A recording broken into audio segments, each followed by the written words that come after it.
Hi, I'm Steve George, a Learning Solutions Consultant at LMS, and I'm going to talk today about personalisation in e-learning and why it creates the smile factor. We'll also have a look at why personalisation impacts on the motivation and engagement of a learner, and have a look at some tips and examples of how to personalise the learning experience. So why does personalisation create a smile factor? This goes beyond learning. Personalisation gives a recognition of ourselves in the content, being able to say this is about me or this is for me. From childhood, the ability to see ourselves in learning gives it a meaning and a context, and this in turn helps us create our own framework for understanding, which makes it simpler for our brains to perceive the information as essential or required.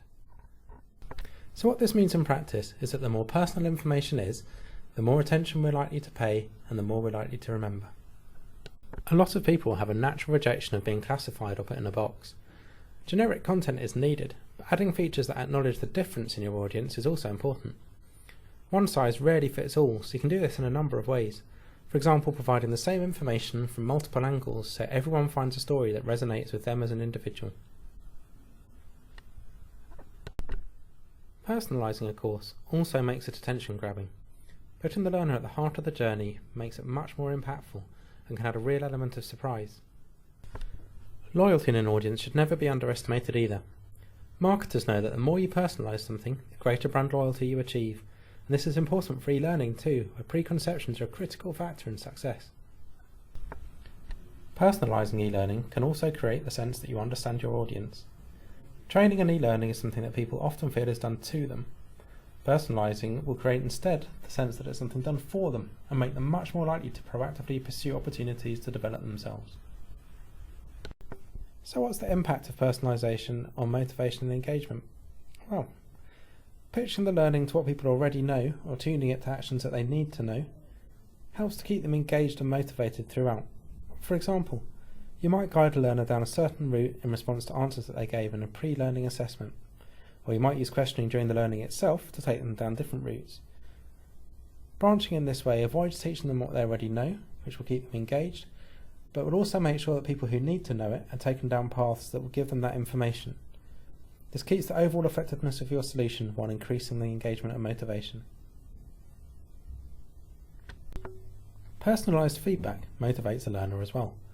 We've all seen e-learning with the generic "that's not right" feedback, regardless of the incorrect option chosen. Feedback that's tailored to learner response instead will connect the learning to their actions and will make them challenge why they've made decisions or assumptions that they have.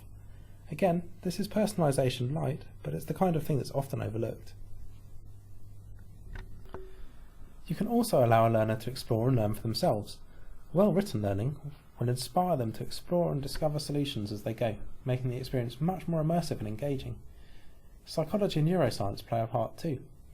Immediately you create exploration around personally meaningful themes, you create engagement. And it's proven that those personally meaningful pieces of information create the highest memory scores. Personally meaningful doesn't have to mean emotionally engaging, but if you can connect with people emotionally, this can be a shortcut to making that personal connection and generating empathy with situations and people that otherwise they may not relate to. When learning is personalised, you create a sense of individual responsibility around decision making, and also risk if you want. This is in how you use language, so it's always you making a decision, and it's also in how you present it. Video shot from first-person perspective and an environment the learner recognises can have a powerful impact. It makes it real-world and personal, but in a space where it's safe to make a mistake and to learn from those mistakes. Similarly, this creates the implicit assumption that you're thinking for yourself and making decisions for yourself.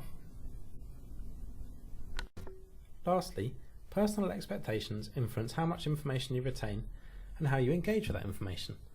Negative preconceptions about learning generally or a specific piece of learning have to be accepted and countered. Learners who see something as their learning path will do far better than those who see it as a generic means to an end. So set up the learning and excite people about it, maybe with a teaser or a quick advert building up to the launch. And again, look at loyalty.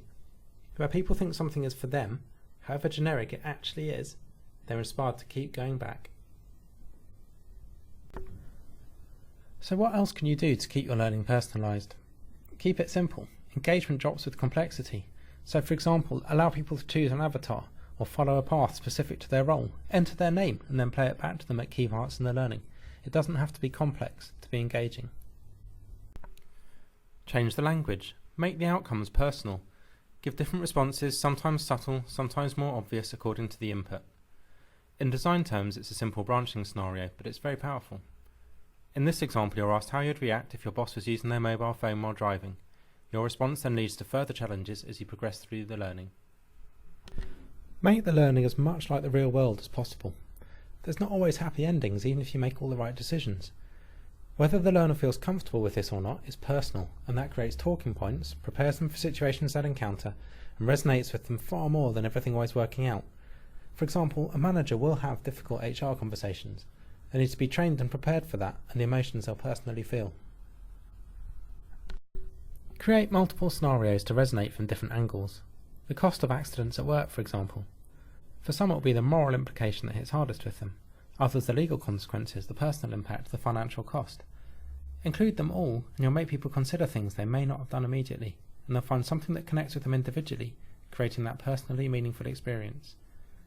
Remember, people recall best when they've constructed a framework for remembering themselves. Different angles will help them to do this. Make sure you create an environment for personal reflection. This is especially important in a scenario. The effectiveness of feedback is limited if you don't give the learner space to reflect, debrief, and if necessary, find a way to reconstruct it in a way that's meaningful for them.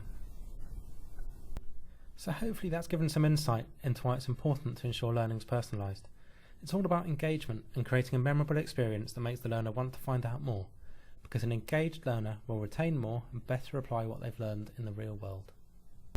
So many thanks for listening, and if you've got any questions, do just let us know.